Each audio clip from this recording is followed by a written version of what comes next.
Hello everyone, welcome back to our YouTube channel How To Tutorials. In this video, we are going to see how we can see our former usernames on Instagram. So without further ado, let's get started. First, we need to log into our Instagram application. Here, I've already logged into my Instagram application and this is what my homepage looks like. Here at the bottom right corner, we can see on profile that displays our profile of Instagram. So this is what our profile looks like. Now let's go to the top right corner on the three lines.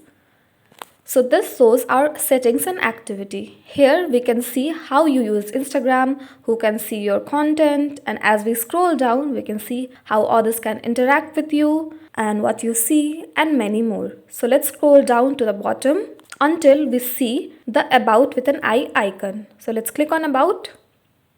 Now we need to go to about your account. So let's click on it. And this will redirect to our about your account page. Here we can see the date joined, that is July 2021, and former usernames that says 2. As we can see, this account has changed their username 2 times and its recent name is Snap and Shop 683. So yeah, that is for this video. This is how you can see your former usernames on Instagram. Thanks for watching.